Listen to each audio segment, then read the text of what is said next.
последнее время претерпевает очень бурное развитие, бурно развивающая отрасль науки. Так как я врач, я сегодня буду рассказывать о медицинской генетике. Медицинская генетика в связи с развитием молекулярно-генетических технологий, открытием генома человека и развитием таких методов генетического анализа, как секвенирование следующего поколения, очень прямо вот в данное время претерпевает очень большой прогресс и развитие по всему миру. Поэтому генетике очень сейчас приковано большое внимание. И генетики человека, и растений, и животных, да? Вот, генетика мамонта и прочее. Но медицинская генетика, она, значит, это область медицины, которая изучает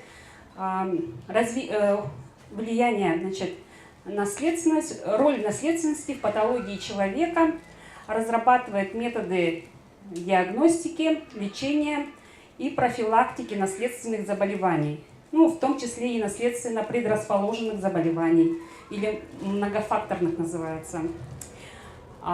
Немножко из истории. Вот, ДНК человека было открыто в 1953 году в Англии, в Кембридже. Значит, два ученых, это Уотсон и Крик, в лаборатории Розалинды Франклин, значит, они открыли структуру ДНК человека. С этого момента пошло бурное развитие генетики. Далее генетика вот в конце 90-х, начало 2000-х годов был так называемый проект «Геном человека», в котором участвовали более 20 научно-исследовательских групп, которые занимались по расшифровке генома человека. Да, это США, Англия, Китай, Япония, Россия. Да? Значит, ведущие генетики занимались расшифровкой генома человека. И в 2003 году этот проект был, значит, завершен, и были сделаны публикации в уважаемых журналах, таких как Nature и Science, где, значит, были опубликованы данные материалы этого исследования. Было, значит, очень... Сейчас имеется множество баз данных, где, значит, заключены информация о генах человека. Есть такая база данных ОМИМ, в которой, значит, заключены около 7000 известных наследственных синдромов. Чем человек, вот, и генетика человека отличается, да, все-таки каждый человек уникален, свой несет набор генов, значит, наследственных признаков. И у человека имеется сложный кариотип, диплоидный, да, значит, состоит, он парный, всего 23 пары хромосом. Это 22 аутосомы и одна пара половые хромосомы. Вот половые хромосомы XY, они определяют пол человека. У женщин это XX, у мужчин это XY. Человек, значит, редкая смена поколений считается 25 лет, да, каждое поколение. И для исследователя, например, он может запечатлеть одновременно только 3-4 поколения, да? Потому что продолжительность жизни человека, она с исследователем, потому что исследователь тоже человек. Да? И основные методы, значит, диагностики, которые применяются в генетике человека, это такие, как клиника генеалогическая. Это основной метод диагностики наследственных заболеваний. Он не требует каких-то специальных инструментов. Это делается на приеме, сбор сведений, сбор, тщательный анамнез, значит, сбор анамнеза и составление так называемой родословной. Что важно при сборе анамнеза? Вот человек, который приходит на консультацию, чаще всего или носитель какого-то наследственного признака, или это может быть здоровый просто для консультации, это может быть больной, да? Такого человека называют пробандом, это консультирующий, с которого начинается сбор родословной. И учитывается, значит, сколько родителей есть или нет, да, живы или нет, если они умерли, то в каком возрасте умерли, от чего умерли, да, сколько родных братьев, сестер имеется. Родные братья и сестры в генетике называются сипсами. Значит, учитывается количество абортов у женщин, мертворождений, спонтанных выкидышей, потому что вот эти спонтанные выкидыши, мертворождения, они могут быть хромосомной патологией, и организм так естественным образом так вот, можно сказать, отторгает, да, такой патологический эмбрион. Также, значит, спрашивается, у кого-нибудь в семье были больные с наследственным заболеванием, да? Отмечается. Сейчас еще и если помимо моногенных заболеваний, вот прямых наследственных болезней, которые подвергаются передаче по законам Грегория Менделя, известного вот, генетика, да, есть еще и такие заболевания, как мультифакторные или болезни с наследственной предрасположенностью. Например, к ним относятся инсульт, инфаркт миокарда, сахарный диабет, эпилепсия, шизофрения, да, которые не имеют вот такого наследования, как моногенные, но в основном передается, например, по материнской или отцовской линии. Это повышается риск, если в семье есть такой больной, то повышается риск передачи этого заболевания. Вот этот метод составления родословной, он позволяет определить, установить тип наследования заболеваний в семье. То есть есть такие типы наследования, как аутосомно-доминантные, аутосомно-рецессивные и X-сцепленные с полом типа наследования. Для немедиков это может быть очень сложно, да, звучит. Вот аутосомно-доминантный риск передачи таких заболеваний составляет 50%. Вот у нас медико-генетическая служба работает уже более 25 лет, да, и она представлена медико-генетическим центром в Национальном центре медицины. И там накоплен, значит, большой опыт, значит, ведения больных с наследственной патологией. И вот были изучены все улусы, экспедиции были, и уже известен спектр, в каких улусах, например, какое заболевание более распространено. Так, например, в Абыйском, Усть-Алданском улусе распространены такие заболевания, как спиноцеребелярная атаксия первого типа, это миотоническая дистрофия, это наследственные нейродегенеративные заболевания, то есть это заболевания нервной системы, очень тяжелые, и вот они передаются как раз-таки по аутосомно-доминантному признаку. Очень много там семей, и как бы 50% что они передают его своим потомству. Есть еще такой так называемый феномен антиципации, когда у детей заболевание начинается манифестировать раньше, чем у родителей, и протекает гораздо тяжелее, чем у родителей. Да? Вот, и аутосомно-рецессивный тип – это когда риск передачи составляет 25%. Но это очень высокий риск. Вот, хотя, казалось бы, 25, но вот, к сожалению, могут быть двое детей, из них двое оба больные. Вот недавно мы, значит, открыли новое заболевание. Совместная работа лаборатории медико-генетического центра и наших коллег из Японии, из университета Осака, наследственная болезнь обмена веществ, которая вот именно у якутов есть. Это мукополисахаридоз плюс синдром. Это такое название дало ОМИМ. То есть это новый тип мукополисахаридоза, такого тяжелого, редкого наследственного заболевания, но с тяжелыми клиническими проявлениями. Дети такие, они умирают, не дожив до 2-летнего возраста. Риск передачи вот такого заболевания составляет 25%. И следующий, значит, тип наследования – это X-сцепленный тип наследования, то есть это связано с половыми хромосомами. Вот, например, царская болезнь есть королевы Виктории, это гемофилия называется. Вот оно, X-сцепленный рецессивный тип наследования, то есть передается, мать является носительницей, а болеют только сыновья. Вот. Это вот такие типы наследования, характерны для человека. Следующий метод генетического анализа – это цитогенетический, то есть это анализ хромосом. Есть такие группа заболеваний, как хромосомные болезни. А самая одна из известных – это синдром Дауна, трисомия по 21 хромосоме. Да? Это такие патология тяжелая, да, с множественными пороками развития, умственной отсталостью, с сниженным иммунитетом. И это все вследствие вот, значит, увеличения числа хромосом. И вот цитогенетические методы позволяют определить кариотип. Вот. А в норме как раз-таки 46 хромосом. Еще один, значит, метод генетического анализа – это биохимические методы. Биохимические методы, значит, смотрится активность ферментов. И данные методы исследования, значит, используются для диагностики наследственных болезней обмена веществ. Вот по уровню повышения или уменьшения количества ферментов, активности ферментов, значит, вот оценивается, значит, статус человека. И вот есть такая программа здоровья, по которой по всей России, значит, проводится генетический скрининг на 5 наследственных заболеваний по всей России.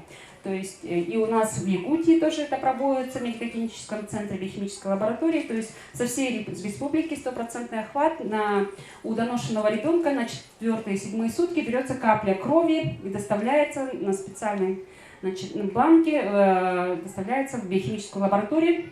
И, значит, какие заболевания? Это фенилкетонурия, врожденный гипотиреоз, галактоземия, адреногенитальный синдром. Вот эти вот заболевания сразу же производится диагностика. Если повышен какой-то уровень фермента или понижен, и сразу же такого ребенка, значит, еще раз вызывается в медико-генетическую консультацию и делается ретест.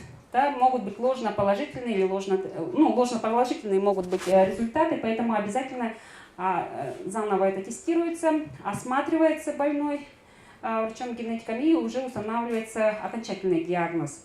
Зачем проводится этот генетический скрининг на эти 5 наследственных заболеваний? Для того, чтобы выявить этих больных и вовремя начать лечение. Потому что в этой группе наследственных болезней обмена веществ, именно в этой, да, есть патогенетическое лечение.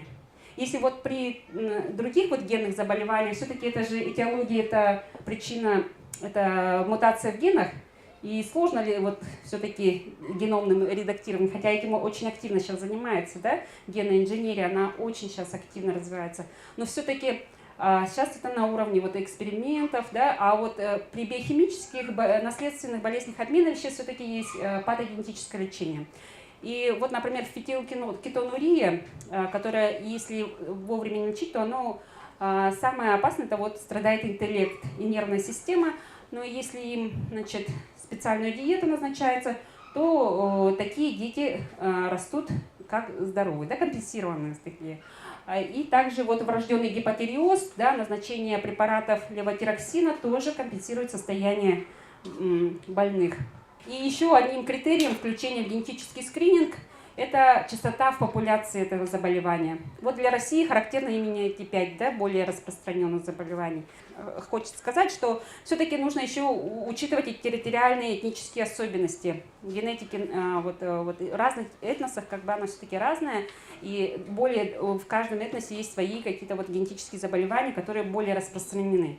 Например, вот евреи Ашкенази, у них болезнь Гаше больше распространена, да, они обязательно делают тестирование. И вообще у многих стран есть генетические на многие заболевания, ну, более где богатые страны, да, вот они делается скрининг, и где технологии очень развиты. А у нас, например, в Якутии мы вот как раз-таки работаем над программой, которая будет включать скрининг на наши вот частые, именно в Якутии наследственности, для предотвращения вот рождения. Если мы сами этим не будем заниматься, никто как бы за нас этим не будет заниматься, да? Именно которые у нас распространены в Якутии. У нас уже даже есть разработки, это вот биочип, который экспресс.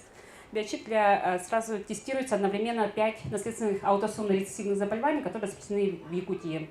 Это метгемоглобинемия, наследственно несиндромальная глухота первого типа, это метгемоглобинемия, тирозинемия, да, 3М-синдром и СОВ-синдром. Это такие вот, как раз вот 3М-синдром и СОВ-синдром описаны также нашими учеными, совместно с японскими учеными.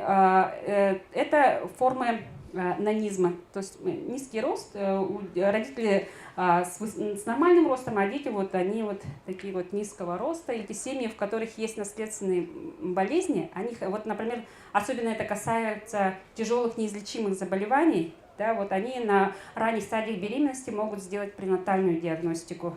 ДНК-диагностика берется, да, у плода, оценивается и говорится, плод является носителем, значит, мутации, да? Ага, и оповещается семью, и, значит, но последнее слово все равно за семьей. Они могут пролонгировать беременность, конечно, но учитывая вот, значит, носительство у плода, рекомендуется по медицинским показаниям прерывания беременности. Угу. Потому что все-таки инвалидизирующие вот эти заболевания, это оправданное, я считаю. Ну вот, может быть, 3М синдром, это может быть и, в принципе, они живут нормально, да, как бы. А вот тяжелые вот лейкодистрофии, вот такие вот какие-то. В последнее время, вот сейчас у нас буквально прошел семинар с участием французского ученого, он к нам приезжал, мы вот тесно сотрудничаем. Сейчас очень сильно большие идут разработки по разработке лечения, значит, миодистрофии Дюшена и спинально-мышечная атрофия. Это редкие генетические заболевания тяжелой нервно-мышечной системы, да, и разрабатываются очень дорогие лекарства. Да. Он, значит, привел такие цифры, что на одного ребенка в год лечение спинальной мышечной атрофии составит, если я не ошибаюсь, $50 миллионов в год одного больного. Это очень тяжелая патология нервной системы, да, при которой ребенок не может самостоятельно дышать. Да, уже синдром вялого ребенка, особенно первый тип. И показывал кадр, что вроде бы как ребенок встал и вот даже может сидеть и ходить. Да? Ну а дальше судьба пока, это же все пока клинические исследования. Но разработки такие ведутся, есть хорошие положительные результаты. И вот тот же, например, нейрональный цирроидный липофусциноз, который мы недавно диагностировали, есть такие разработки в Колумбии, в Америке, где они, значит, проводят генную терапию именно целенаправленно. Ну, это только фазы клинических испытаний. Те, семьи, которые согласны, они как бы, ну, когда ребенок болеет, родители на все согласны, да? Могут все, и квартиру продать, и прочее. И сейчас еще развивается лечение стволовыми клетками.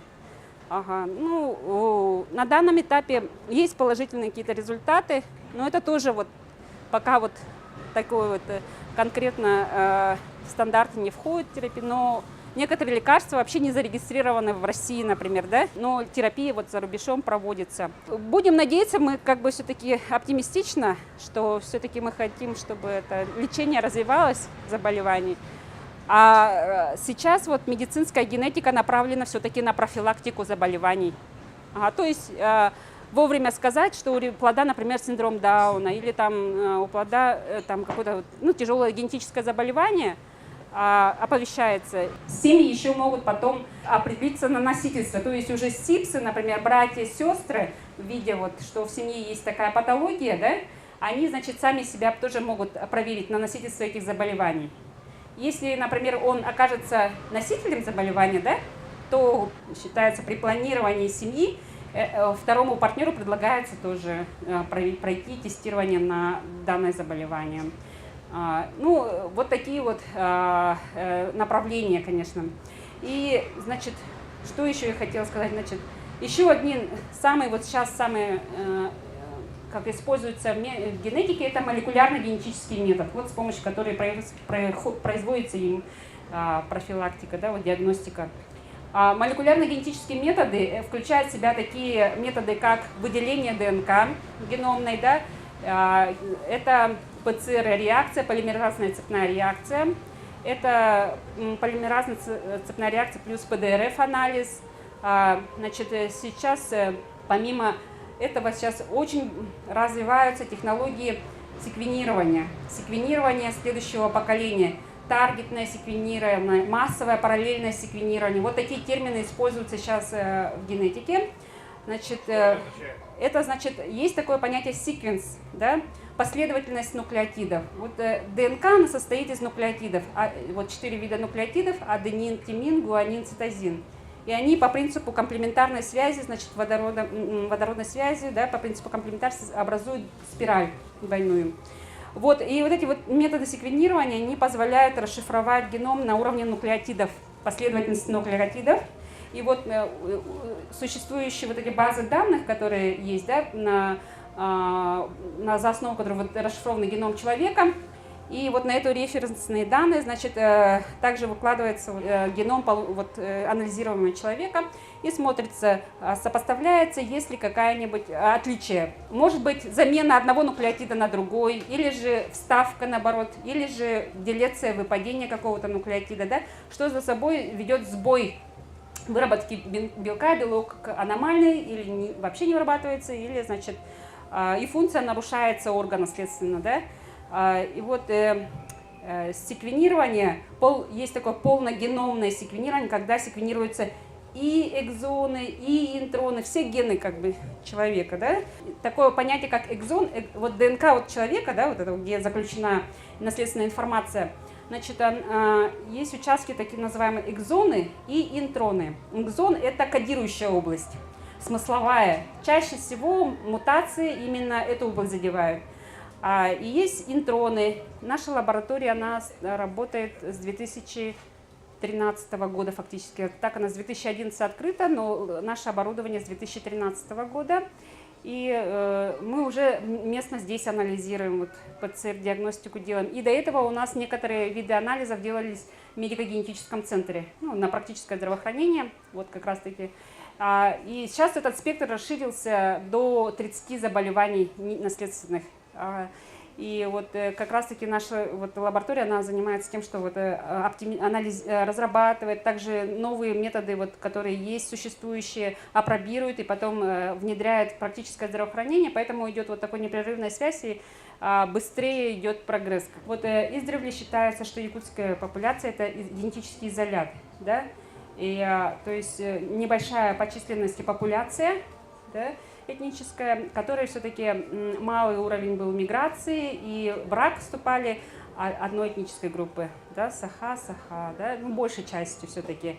И особенно вот северные улусы, где вот транспортная система сложная, да, как-то они все время изолированно все-таки жили, и это привело к тому, что так называемый эффект основателя и дрейф генов сыграли такую роль, что именно вот эти вот наши наследственные заболевания, как спиноцеребелярная атаксия, спинотоническая дистрофия, они накопились у нас. Вот, например, спиноцеребелярная атаксия – это вот наследственное заболевание нервной системы, когда после 30 лет, на 3-4 десятилетия жизни человека нарушается походка, да, походка пьяного человека, и нарушается речь. Это нарушение идет координации, страдает мозжечок, атаксия так называемая, да.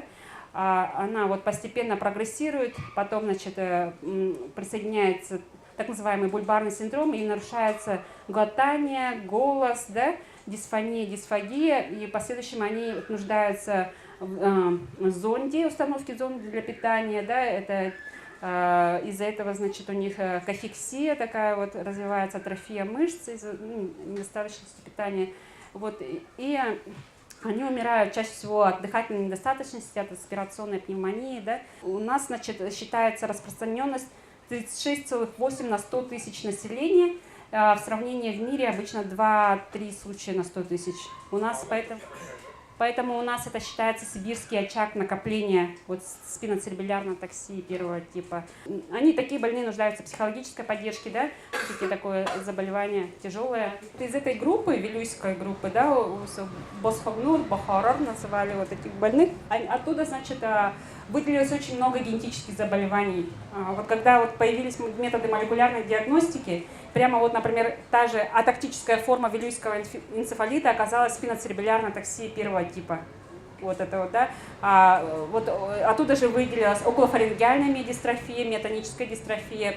То есть, и, например, та же параплегия Штрюмпеля. Это вот все-таки в основу, все-таки семьи вот это, да, накапливается в этой луце, и они передают. Ага, и считалось, что они, возможно, это вот у них болезнь вилюйский энцефалит. На самом деле это генетические заболевания, они передаются, вот, и поэтому идет накопление именно в этом, например, улусе, потому что там семьи живут. И что же я еще сегодня хотела сказать? Генетика, она применима не только в генетике, именно медицинской, где вот наследственные заболевания. Сейчас генетика, она и в других вот смежных специальностях, она очень вообще такая обширная. Вот кардиолог, например, да, акушер-гинеколог, гематолог, невролог обязательно должен обладать знаниями еще в генетике. То есть это показывает его квалификацию. То То есть, например, те же у женщин акушерско-гинекологический анамнез вот, собирают, обязательно генетика, да, потому что бесплодие, да, вот сейчас экстракорпоральное оплодотворение, репродуктивные технологии, это очень касаемо женского здоровья, касаемо вот акушерства-гинекологии. Те же гематологические болезни. Мы сейчас вот делаем анализы на панель тромбофилии, то есть склонность к повышенной свертываемости крови, да. Такие больные склонны к тромбообразованию, да, а это опасно инсультами, инфарктами, да, например. Тоже делается панель на предрасположенность, и также она используется в акушерстве и гинекологии, в травматологии считается хирургия, вот тромбозы нижних конечностных вен, тоже как осложнения могут быть, да, вот, помогает в диагностике, значит, ну и профилактике, главное профилактике, да. Тот же, например, остеопороз, есть известные гены, чаще которых происходят мутации, гены-кандидаты, и у таких, значит, будет повышенная, значит, предрасположенность к остеопорозу. Что же делать? Надо соблюдать диету, раннее начало терапии кальцием, да, с витамином D. Помимо вот наследственной предрасположенности, сейчас активно идет, вот я сказала, таргетное секвенирование экзомное. То есть, когда вот у нас есть болезни, например, при которых очень высокая генетическая гетерогенность. Одно и то же заболевание может вызывать мутации в нескольких генах, и очень сложно поставить диагностику, и больные ходят без точного диагноза. Да?